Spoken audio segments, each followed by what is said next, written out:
MNS news, सच जरूरी है। नमस्कार, मैं हूं आपके साथ विजया। आप देख रहे हैं एमएनएस न्यूज लाइव। आइए देखते हैं आज के कुछ खास और महत्वपूर्ण खबरें। किसानों को लूट रहे व्यापारी, खरीदी में विलंब होने से व्यापारियों की हो रही बल्ले बल्ले। साले का साथ सरकारी समर्थन मूल्य पर धान खरीदी केंद्र शुरू होने में हुई एक माह की देरी की वजह से छोटे बड़े किसानों ने अपना 80% धान निजी व्यापारियों को बेच दिया है। अब यदि धान खरीदी केंद्र शुरू भी हो जाता है तो 7% 12 किसानों का होगा, लेकिन धान का मालिक व्यापारी ही होगा। किसानों के नाम पर फर्जी धान बिक्री शुरू हो जाएगी। किसान पिछले एक माह से खरीफ सीजन का धान बिक्री के लिए खरीद केंद्र शुरू करने की मांग कर रहे हैं, लेकिन तहसील के एक खरीद केंद्र को छोड़कर किसी भी धान खरीद केंद्र ने प्रत्यक्ष में खरीदी की शुरुआत नहीं की है।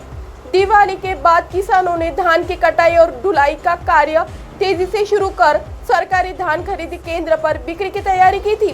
धान खरीद केंद्र के अभाव में आर्थिक तंगी से जूझ रहे जरूरतमंद किसानों ने अपना धान निजी व्यापारियों को बेच दिया है।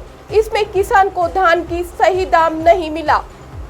अब भी कब सभी धान खरीदी केंद्र शुरू होंगे, अब यह कहना संभव नहीं है, लेकिन अब तक किसानों का 80% धान व्यापारियों के गोदामों में जमा हो चुका है। धान खरीद केंद्र शुरू होते ही कि किसान का 7% 12 खरीदी केंद्र पर होगा, लेकिन धान का मालिक व्यापारी ही होगा।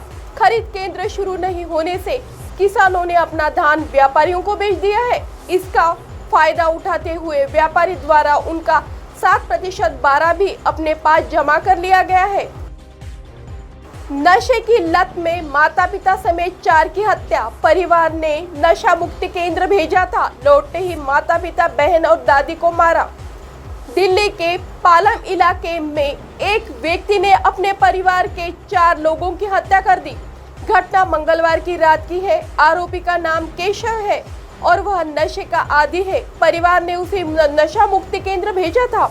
वहां से लौटने के बाद भी उसकी लत नहीं छूटी। वह नशे के लिए परिवार से पैसे मांगता रहता था। मंगलवार को भी उसने नशे के लिए पैसे मांगे थे। जब घर वालों ने पैसे देने से मना कर दिया तो उसने अपने माता पिता बहन और दादी की हत्या करने का फैसला कर लिया। घर के 4 सदस्यों को सभी को अलग अलग कमरे में ले जाकर उनकी हत्या कर दी। हत्या के बाद आरोपी भागने की फिराक में था, लेकिन उसके चचेरे भाई ने उसे पकड़कर पुलिस के हवाले कर दिया। आरोपी केशव को पकड़ने वाले उसके चचेरे भाई ने बताया कि उसने रात में बहन के चीखने की आवाज सुनी थी। उसमें वह बचाने की गुहार लगा रही थी। जब वह कुछ लोगों के साथ पहुंचा तो आरोपी के घर का दरवाजा बंद था।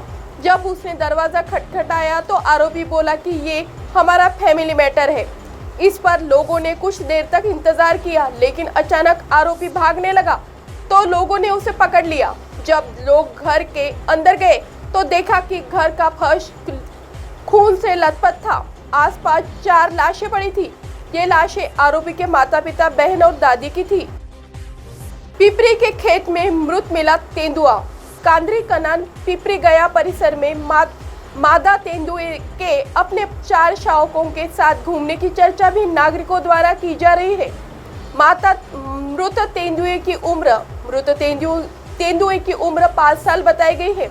वन विभाग के अधिकारियों के अनुसार तेंदुए की मौत जहर के कारण होने का प्राथमिक अनुमान है। वास्तविक कारण पोस्टमार्टम रिपोर्ट आने के बाद ही पता चल सकेगा। मंगलवार की सुबह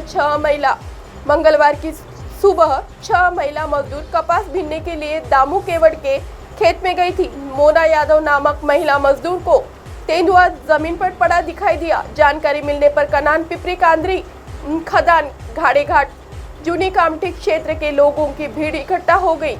उपवन संरक्षक डॉक्टर भारत सिंह हाड़ा, एसीएफ हरबीर सिंह, एआरएफओ अनिल भगत, क्षेत्र सहायक एसी दिग्रसे, वनम संरक्षक प्रियंका झारखंडे, एसटेकाम कुंदन हाथे मौके पर पहुंचे। भीड़ को नियंत्रित करने के लिए गनमैन को तैनात भी करना पड़ा। अधिकारियों ने घटना का पंचनामा किया है।